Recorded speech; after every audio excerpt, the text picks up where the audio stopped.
Like, subscribe and get notified.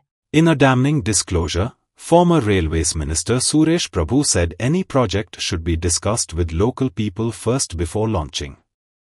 He assured to speak with the Central Railway Minister. He also disclosed that public hearing is must for any project since 1998. Without public hearing, any project can be challenged in court. In Goa, government should consider local people's problem first before any development. Double tracking will help development, but without local people permission it should not happen. Regarding Velsao, he said it is a mistake while implementing the project. Government should not execute any project without considering locals' problems and their difficulties, Prabhu added. विकास म्हणून आपण जेव्हा म्हणतो कुठल्याही तऱ्हेचा पायाभूत सोयीचा प्रकल्प आपण जेव्हा आपल्या राज्यामध्ये देशामध्ये राबवतो तेव्हा सर्वात प्रथम गोष्ट करण्याची गरज आहे ती म्हणजे स्थानिक लोकांची मतं लक्षात घेणं.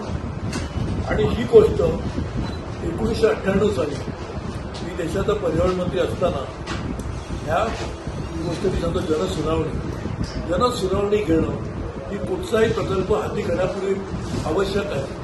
हा कायदा 1998 साली अटल बिहारी वाजपेयींच्या सरकारमध्ये पर्यावरण मंत्री असताना केला होता. आणि म्हणून आज ती अत्यंत आवश्यक गोष्ट आहे. कोणताही प्रकल्प अंमलात आणण्यापूर्वी किंवा कोणत्याही प्रकल्पाला परवानगी देण्यापूर्वी जनसुनावणी करणं हे आज अत्यावश्यक आहे. आणि ते जर केलं नाही तर कदाचित उद्या कोर्टामध्ये देखील कोर्ट एखादी व्यक्ती गेली तर त्यांना कोर्टेच सांगेल तुम्ही जनसुनावणीची गरज असताना केली का. आणि म्हणून अति अत्यंत आवश्यक गोष्ट आहे.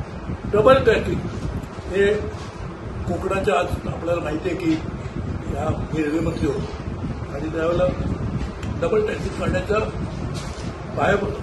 शुभारंभ आम्ही महाराष्ट्रातून केला होता. आज त्यातले बरंचसं पहिल्या टप्प्याचं काम पूर्ण झालं. आता डबल त्याच्या नवीन जास्त गाड्या या मार्गावर जाऊ शकतील. देशातली पहिल्यांदी जमीन जी आम्ही ट्रेन चालू केली होती त्याचं नाव होतं तेजस. ही तेजसची पहिली गाडी देशातली पहिली गाडी मुंबई गोवा मार्गावर आम्ही पाठवली होती.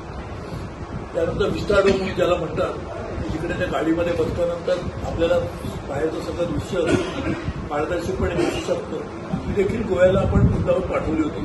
कारण गोव्यामध्ये पर्यटक यावे जे पर्यटक काही खर्च करतील याचा फायदा स्थानिक गोव्याच्या लोकांना होईल. गोव्यात आज आपण पाहतो स्थानिक लोकांचे प्रश्न लक्षात घेऊनच गोव्याचा विकास झाला पाहिजे ही आपली ठाम भूमिका असली पाहिजे.